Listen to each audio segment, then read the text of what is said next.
they didn't take into account the overall demand management aspects, and that's really probably the next regime we need to get into. But it probably also needs to be a network-wide approach rather than a project-by-project approach, particularly in Sydney, where you've got a whole orbital network of 110 kilometres plus the M4 as such that now connects to the orbital. You really need to look at it from a network point of view, and I think that's the next big challenge facing Sydney, that we get more rational tolling, we get more distance-based tolling, and we certainly get more peak load pricing tolling and time of day tolling. And once you start to develop those, you then start to develop a whole lot of other systems improvement, service delivery improvement to the roads. But it's early days, and I think that's the next challenge facing us. One last question at the back. Thanks, Fred. Christopher Brown, IPA. Just the segue, Paul, you mentioned, and maybe a quick question for David and Paul. There's been a lot of focus on Northern Link because of the heroic efforts of Campbell Newman keeping it alive, and we hope succeed. Yet we're sitting in a city, you just mentioned the Sydney network, the two probably biggest infrastructure projects, the most obvious ones, which are going nowhere. Do you two despair of the M4 East and M5 East coming on? Is it only, apart from government issues, is finance not the problem? Is it just about political will for us to get those two roads done, at least back on the agenda? I think what we need is, if you go back to the late 1980s, the RTA, or Main Roads at the time as it was named, came up with a long-term strategy for a Sydney orbital. And I'm sure a lot of people thought this is a bit pie-in-the-sky stuff.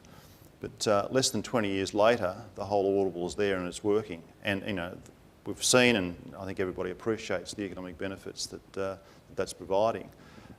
We need to go into the next round of road transport planning. And I think that's the big challenge facing the new agency that's been established in New South Wales. And you might want to ask Les about that this afternoon, how he's going with that and when are we going to see it. So, but we do need some proper transport planning in Sydney. Now's the time for it.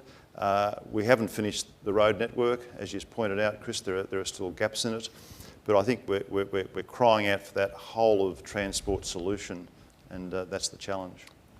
Yeah, look, from our perspective, it's frustrating these things haven't come to market yet. I do think that there needs to be a mindset change in New South Wales, that they missed the boat in terms of getting these transactions done at the peak of the market. Lord Mayor got in front in Brisbane and got his two roads up and done when actually the Sydney market was ready to do the Sydney transactions if they could have made a decision on exactly what they wanted to do. I think there needs to be a recognition now that clearly the amount financeable today is less than it was, so that the contribution required from government is going to be higher, but the economic benefits, as we've seen from toll roads, on the wider economy and the community are so high that it would seem to me a very sensible decision to make now.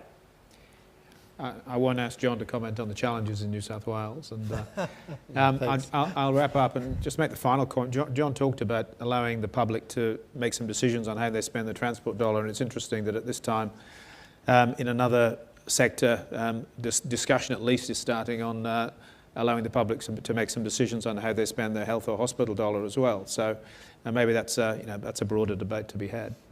So thanks to the panel. Thanks sincerely to John, to Paul, and to David, and thanks for audience participation.